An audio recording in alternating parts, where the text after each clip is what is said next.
Before we begin today's journey into the depths of the galaxy, make sure to hit that like button if you believe humanity's greatest strength isn't our weapons, but our spirit. Drop a comment below with your favorite HFY trope, and don't forget to subscribe and ring the bell so you never miss a chapter of our daily sci-fi sagas. Now, let us venture into the territory where even gods fear to tread. The nebula surrounding the Calthari system was a bruised, necrotic purple, thick with ionized dust that rattled against the hull of the stray light like the frantic tapping of skeletal fingers. Elias Thorne tightened his grip on the flight controls, his knuckles white against the worn leather. He was a man of cold logic and hard science, but science had reached its limit on Earth. Behind him, in the cargo hold, lay the empty canisters he hoped to fill with the cure for marrow rot, a plague currently turning the skeletons of millions into brittle glass. Every official channel had failed, and every diplomatic envoy had been rebuffed by the Calthari with lethal efficiency. The Calthari did not negotiate, they dominated. They were a species of pure predatory intent, possessing a telepathic field so potent it could shatter the psyche of a lesser being before they even made planetfall. Elias felt the first tendril of that presence now. It wasn't a voice or a sound, but a localized thickening of the air, a cold, oily pressure that slid into the folds of his mind, searching for the jagged resonance of terror. He didn't fight the intrusion with mental shields or aggressive counterthoughts, as the Federation Marines had tried to do. Instead, he practiced the art of displacement. He focused on the memory of his young son's laughter, a sound now silenced by the very disease he was here to fight. He wrapped that grief around his consciousness like a heavy lead cloak. The Calthari probe found no frantic spikes of adrenaline to feed upon, only the dense, rhythmic thrum of human sorrow. It was a frequency the predators had never encountered, a sorrow so profound it had neutralized the instinct for self-preservation. As the stray light breached the atmosphere of the planetoid known as the Silent Maw, the ship's internal systems began to scream. The bioelectric pulse of the planet was an atmospheric heartbeat, a rhythmic surge of energy that bypassed the ship's shielding and sparked against the cockpit glass.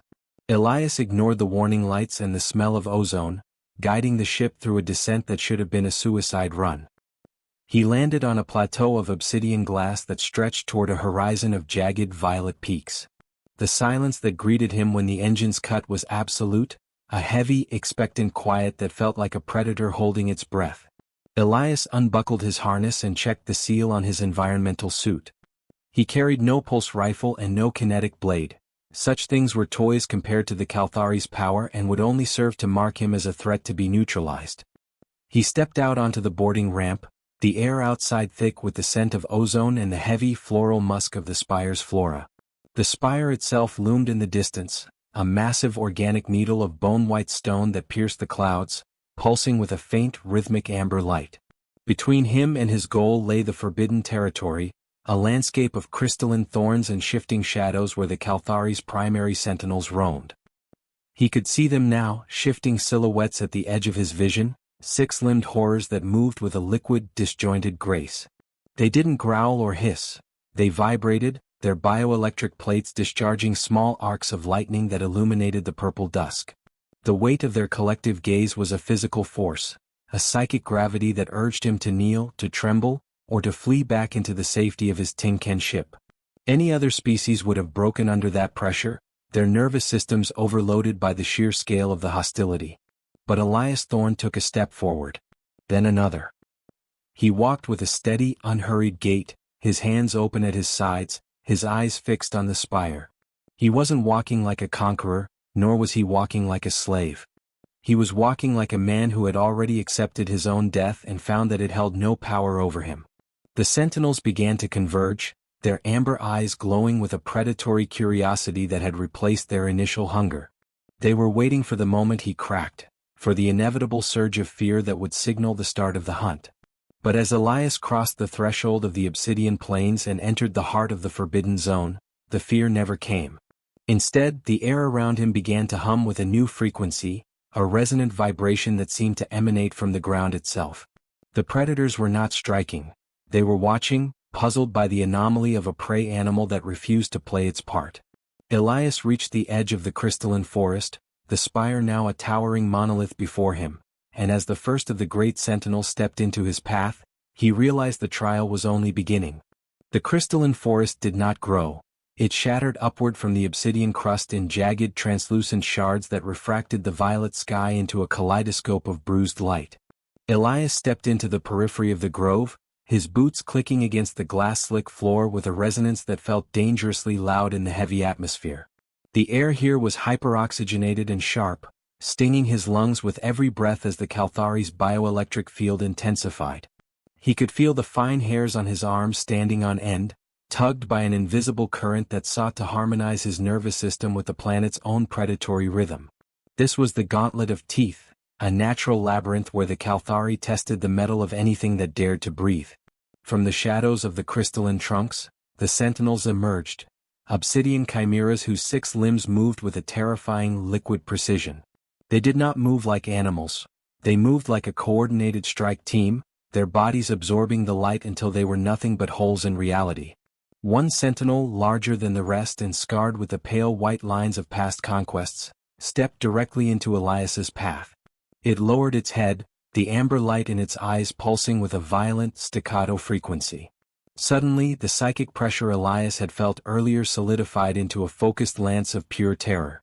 It was an atavistic scream projected directly into his amygdala, a digital biological command to run, to scream, to surrender to the inevitable feast.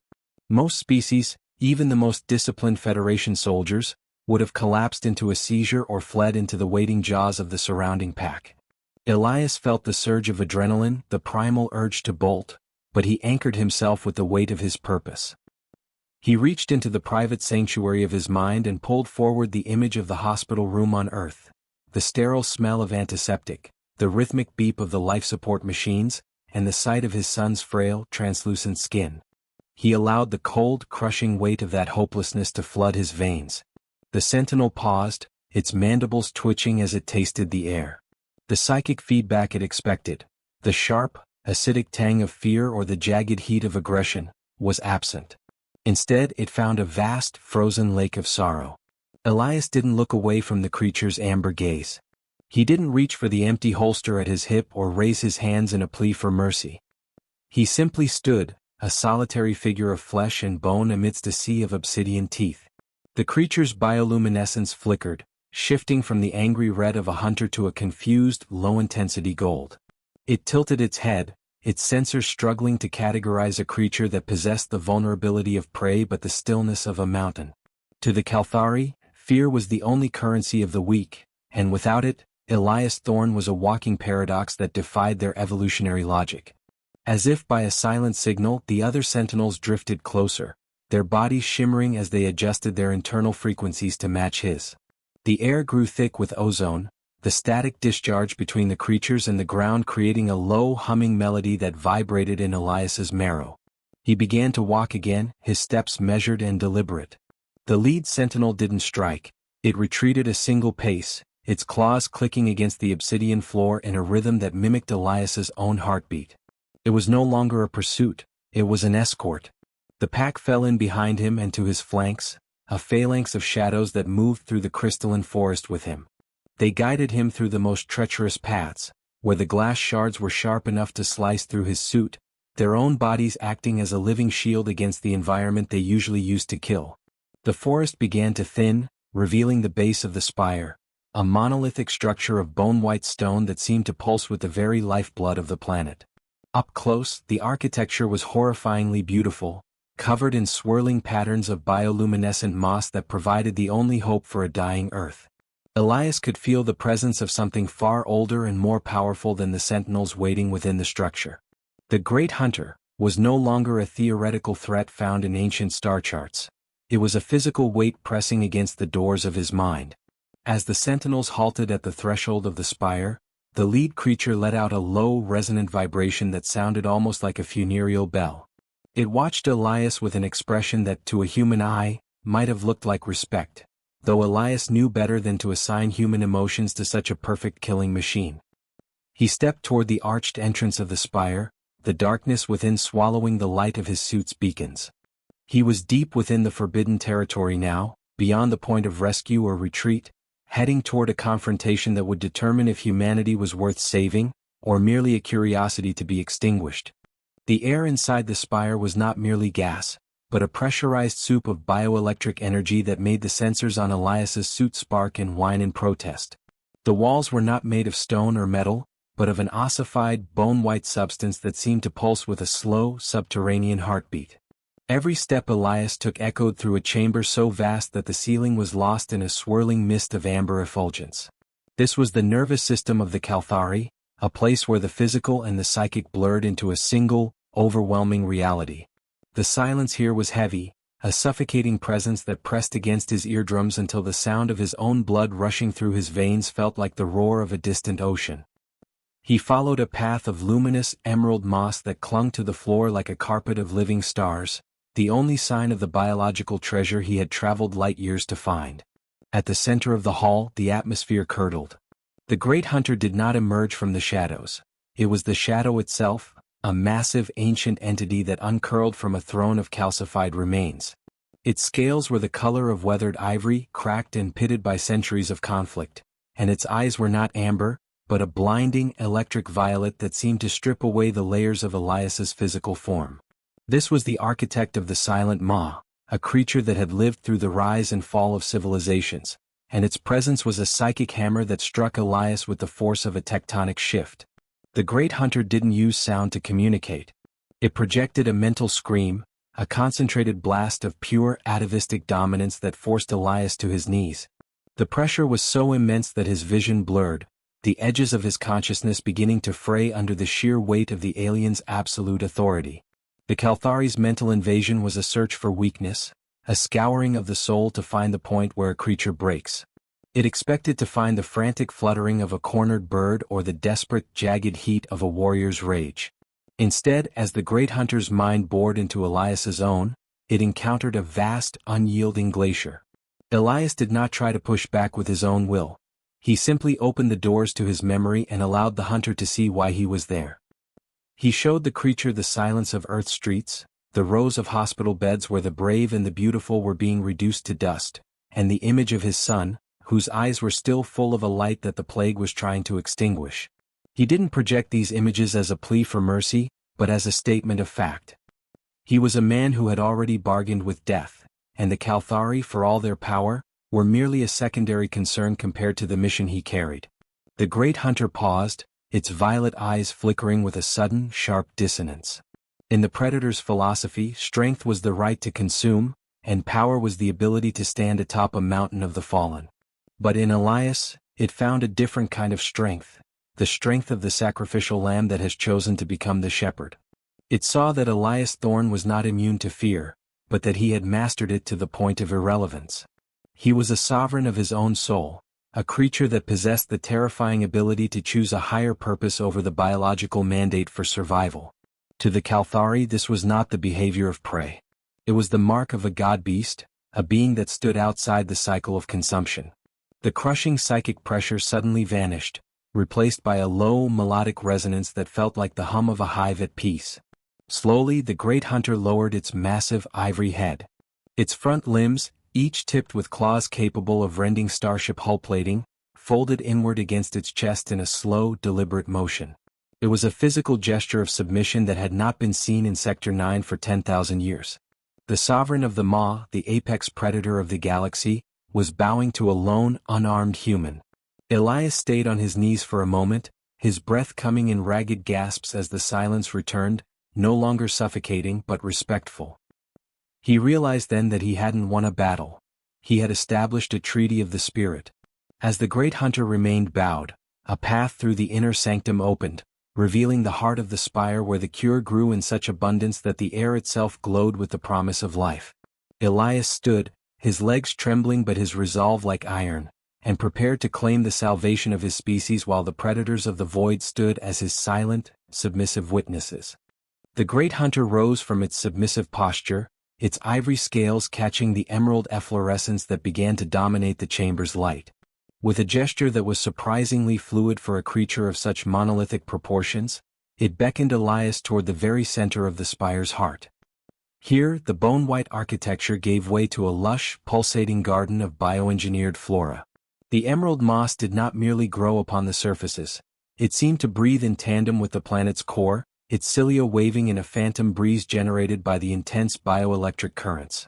Elias approached the primary cluster, the containment unit in his hand feeling suddenly heavy with the weight of 1 billion lives. As he knelt to begin the harvest, the great hunter did not stand watch like a jailer, but lingered like a silent witness to a sacred rite.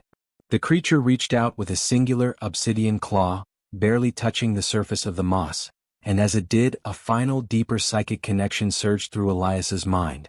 This was not a scream of dominance, but a tidal wave of ancestral memory.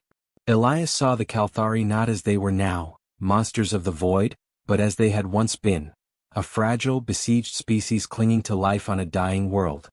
He felt their ancient desperation, their own version of the Mararat that had once threatened to extinguish their spark. They had survived by shedding their empathy, by calcifying their hearts into the obsidian armor they now wore, and by elevating the predator's instinct to a religion. They had achieved perfection, but in doing so, they had forgotten the heat of the struggle that had forged them. In Elias, the great hunter saw a reflection of its own lost history. It recognized that the human's willingness to walk unarmed into the mouth of certain death was not a lack of intelligence, but a resurgence of that ancient, forgotten fire. The Kalthari had conquered the galaxy, but they had lost the ability to sacrifice. Elias, a mere flicker of biological life by comparison, possessed the one power the great hunter could no longer claim, the power to choose a meaningful end. Elias worked with surgical precision, his gloved fingers carefully extracting the glowing moss and sealing it within the pressurized canisters. Each click of the lid felt like a hammer blow against the silence of the chamber. He could feel his own exhaustion finally beginning to seep into his bones, the adrenaline that had sustained him through the gauntlet of teeth now ebbing away, leaving behind a raw, hollow ache. Yet, as the last canister was secured, a profound sense of clarity washed over him. He looked up at the great hunter, whose violet eyes remained fixed on him with an unreadable intensity. The alien sovereign stepped back, clearing a path toward the exit. It was a silent acknowledgement that the transaction was complete. The Kalthari had given the cure not out of charity, but out of a profound recognition of a peer. They had seen the sovereignty of the human spirit and decided it was a force more worthy of respect than any fleet of starships. As Elias began the long trek back through the ossified halls, the emerald glow of the moss provided a faint, rhythmic heartbeat against the dark. The sentinels he had encountered earlier were still there, stationed at every junction, but their posture had shifted entirely. They no longer crouched in the shadows with the jagged tension of a predator about to spring. They stood with a rigid, ceremonial stillness. As he passed, each one inclined its head, their bioelectric plates dimming in a collective wave of deference. The air, once heavy with the scent of ozone and rot, now felt strangely clear, as if the planet itself had exhaled a long-held breath. Elias reached the massive threshold of the spire and stepped back out onto the obsidian plains. The violet nebula still swirled overhead, but the silent maw no longer felt like a tomb. It felt like a fortress whose gates had been opened for a king. He could see the stray light in the distance, a small silver glint against the black glass of the plateau. His mission was nearly over, the salvation of his species resting in the canisters strapped to his chest. But as he crested the final ridge of obsidian, his ship's long-range comms suddenly crackled to life in his ear, cutting through the psychic silence with the jarring noise of civilization. It wasn't a distress signal from Earth, nor was it a congratulatory message from the Federation. It was a jagged, high-frequency burst of military-grade encryption, followed by the cold, clipped voice of a mercenary captain he had encountered years ago. The sensors on his suit began to ping with multiple incoming heat signatures descending from the upper atmosphere. The Federation hadn't waited for his return. They had sent a reclamation fleet to seize whatever he found, regardless of the cost to the Kalthari or himself. Elias looked back at the spire, then up at the darkening sky, realizing that the greatest threat to his survival was no longer the predators of the forbidden territory, but the desperate greed of his own kind. Elias reached the boarding ramp of the stray light, his lungs burning with the over-oxygenated air and his heart hammering a frantic rhythm against his ribs. The containment unit was a warm, emerald weight against his chest, a beacon of hope that felt almost too heavy for one man to carry. But the sky above was no longer the empty, bruised purple of the nebula. It was streaked with the white-hot atmospheric re-entry trails of the Ironscythe mercenary fleet. 3 heavy-class harvester ships were descending, their landing struts extending like the legs of a parasitic insect. These men were the vultures of the Outer Rim, led by a man named Captain Vane who viewed the galaxy not as a collection of worlds, but as a series of accounts to be drained. Vane's voice crackled through the external speakers of the lead ship, amplified and distorted by the planet's static. "Dr. Thorne, we know you have the biological assets. Hand over the canisters and step away from the ship. The Federation doesn't care about your plague-ridden home, but they'll pay a king's ransom for the secret to Calthari immortality." Elias stood his ground at the base of his ramp, the shadow of the harvester ship looming over him. He looked back toward the spire. The great hunter remained on the ridge, its ivory form a stark, silent statue against the obsidian. Elias knew that if the mercenaries opened fire, they wouldn't just kill him. They would attempt to strip mine the spire, destroying the delicate bioelectric ecosystem that allowed the cure to grow. The greed of his own species was about to undo the miracle he had just witnessed. "Vane, you don't understand what you're doing," Elias shouted into his comms, his voice steady despite the tremor in his hands. "This isn't just a resource. It's a sovereign species. If you strike them, you won't leave this system alive." A mocking laugh echoed through the speakers. "They're just overgrown lizards, Thorne. We've got ion cannons that'll turn that bone needle into dust. Last warning, the canisters or your life." In that moment, Elias realized he was no longer a scientist or a victim. He was the bridge between two different kinds of power. He turned his back on the mercenaries and looked directly at the great hunter. He didn't use words, he used the psychic link that still hummed in the back of his mind. He projected a single, clear image, a shield.